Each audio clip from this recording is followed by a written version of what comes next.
क्या आपने कभी सोचा है कि हमारे सिर के ऊपर उस नीले आसमान के पार क्या हो रहा है? दोस्तों, इंसान की तरक्की की भूख ने अब अंतरिक्ष को बारूद का ढेर बना दिया है। आज पृथ्वी की कक्षा में करीब 15,000 सक्रिय सैटेलाइट्स चक्कर काट रहे हैं।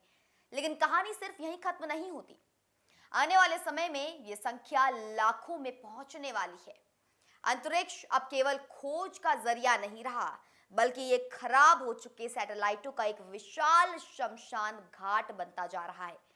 और सबसे चौंकाने वाली बात यह है कि अंतरिक्ष का ये कचरा अब हमारी ओजोन परत और जलवायु के लिए एक बड़ा खतरा बन चुका है। अब आप सोच रहे होंगे कि जब सैटेलाइट खराब होते हैं तो उनका आखिर क्या होता है। देखिए, दरअसल अंतरिक्ष में कचरा कम करने के लिए कंपनियां इन रिटायर हो चुके सैटेलाइट्स को वापस पृथ्वी के वायुमंडल में भेज देती है, जहां वे फ्रिक्शन यानी कि घर्षण के कारण जलकर राख भी हो जाते हैं। इंजीनियरिंग में इसे कहा जाता है डिमिसिबिलिटी।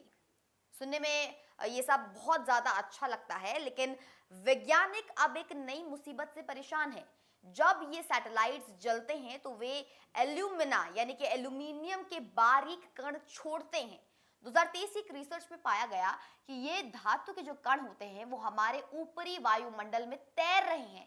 ये कण ओजोन परत को नुकसान पहुंचा सकते हैं और धरती के तापमान को भी प्रभावित कर सकते हैं। खतरा इसलिए भी बड़ा है क्योंकि इलॉन मस्क की कंपनी स्पेस एक्स ने हाल ही में 10 लाख यानी 1 मिलियन अतिरिक्त सैटेलाइट्स लॉन्च करने की अनुमति मांगी है। कल्पना कीजिए, अगर लाखों सैटेलाइट्स अंतरिक्ष में होंगे तो वे जब खराब होकर जलेंगे तो वायुमंडल में कितना जहर घोलेंगे। वैज्ञानिकों का अनुमान है कि इससे ऊपरी वायुमंडल में एक टेराग्राम जितना एल्यूमिना जमा हो सकता है। ये सिर्फ प्रदूषण नहीं है, यह अंतरिक्ष की केमिस्ट्री को हमेशा के लिए बदलने जैसा है। मामला सिर्फ वायुमंडल तक ही सीमित नहीं है, बल्कि केसलर सिंड्रोम, जी हाँ, केसलर सिंड्रोम का खतरा भी बढ़ गया है। इसका मतलब यह है कि अगर दो सैटेलाइट्स आपस में टकराते हैं तो उनसे पैदा हुआ मलबा दूसरे सैटेलाइट्स को भी नष्ट करेगा और देखते ही देखते अंतरिक्ष में मलबे की एक ऐसी चेन रिएक्शन शुरू हो जाएगी कि हमारे लिए भविष्य में कोई भी नया रॉकेट लॉन्च करना बिल्कुल नामुमकिन हो जाएगा। इतना ही नहीं, हर सैटेलाइट पूरी तरह नहीं जलता। कुछ मलबा सीधे धरती पर गिरकर लोगों को घायल भी कर सकता है और विमानों के लिए भी बड़ा खतरा पैदा कर सकता है। हम इंटरनेट और डेटा के लिए जिस तकनीक पर निर्भर हो रहे हैं उसकी कीमत हमारा पर्यावरण चुका रहा है।